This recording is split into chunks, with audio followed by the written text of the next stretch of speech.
I've noticed that you've made a change to how you hire, and AI is a required competency. You call that out. So I'm hoping we can go through the different levels from a finance perspective. I guess it's wider than that within the company of what lens you look at people who are inbound. This is something we talk about a lot publicly. Controversial? I don't think so, but it is sort of a different way of approaching this. So yeah, we talk about it in 4 buckets. There's unacceptable, capable, adoptive, and transformative.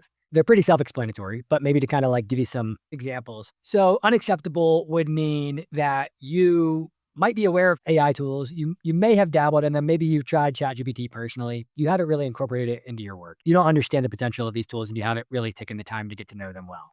And that for us is truly unacceptable. Like we want folks who are pushing this bar forward. I don't find that controversial personally. Us either.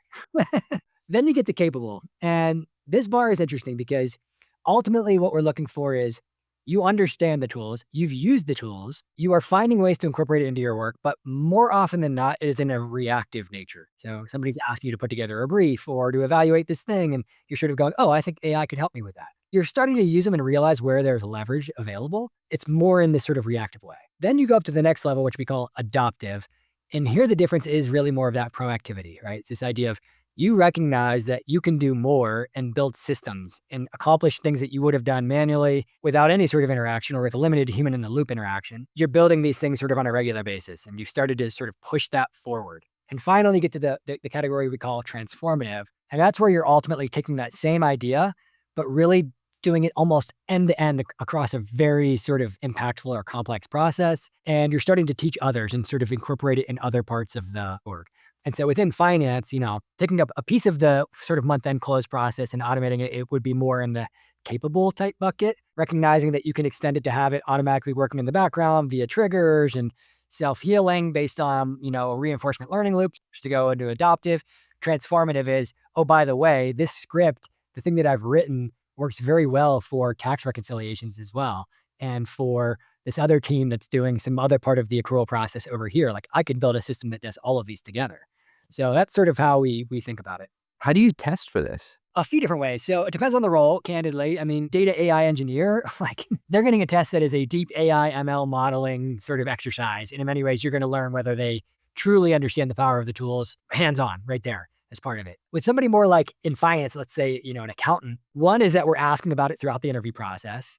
And as I mentioned earlier in the bar raiser, we test for the gaps that were flagged as part of the interview process, but I also come back to the AI competency again in that final interview. And one more time, sort of double click here. And we're asking questions to really understand what exposure they've had, what they've built, and what problems they've solved. And we're looking for real examples. Now, sometimes one thing that does happen occasionally is folks will say, well, at my company, we're not allowed to use these tools. What we're doing there is we're really looking for an understanding of what's possible. So we're sort of like, okay, well, say you join Zapier in this accounting analyst position.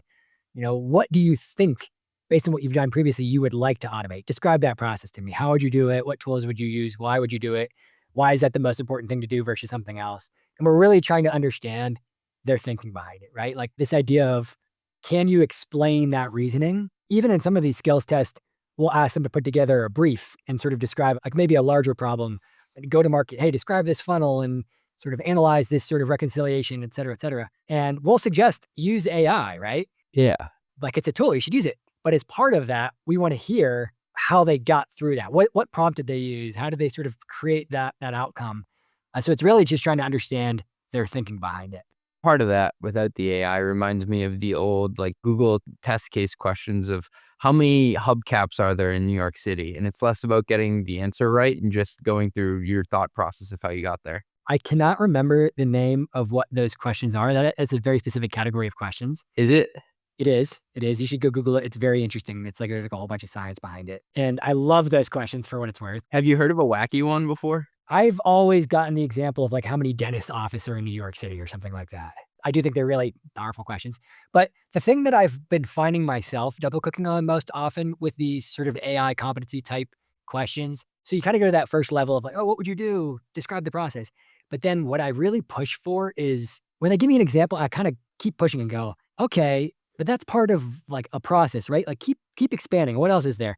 The thing that I find is that there's some folks who realize that we're on the cusp of this breakthrough and they understand that the art of possible here. And they're really thinking about these things from like, I can not only automate this accounts receivable process, I can remove myself from the whole thing. And the reality is that you're not going to get it right the first time, but this like iteration where you're going and trying something and building and improving and building and improving and getting to that sort of like really incredible end-to-end outcome. The people who recognize that that's even possible are the ones that are really going to thrive, even versus the one who's kind of just like, oh yeah, it's a good process. I'm going to automate it. So pushing for that is important. Do you have a recent favorite question that you've been asking people? I mean, on the AI front, exactly what I just described. It's sort of this idea of like, describe to me what you would build if you joined. On a non-AI front, the thing that I like to ask pretty often that's pretty fun is, tell me about a big mistake that you made recently. Ooh. And I try to frame it as at work and big and recently. Sometimes you stump people and it's a little telling when they're like, oh, I don't know.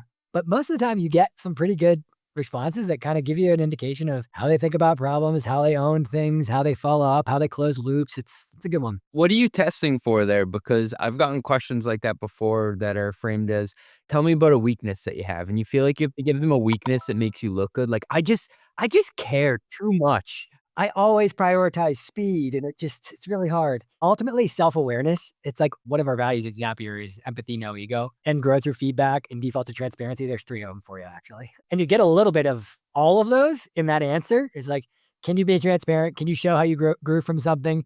And can you do it in a way that is not like an egocentric, oh, I made this mistake, but it wasn't even a mistake and I actually was kind of right. That's not really a mistake. So we're really just sort of testing, are you self-aware enough to recognize those types of things? The CFO role has evolved faster than the tools built to support it. Most finance teams are still running infrastructure designed for a job that no longer exists. The reporting, the reconciling, the close that bleeds into the next month or quarter. That's not finance, that's overhead with a really crappy title. And the cost isn't just your time, it's everything your best people aren't doing while they're buried in it.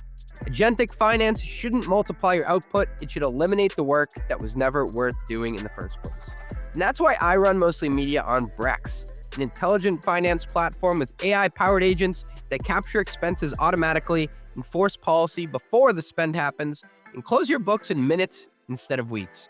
35,000 companies like OpenAI, Coinbase, Anthropic, and DoorDash already run on Brex. It's time to get Brex AF. Learn more at brex.com/metrics.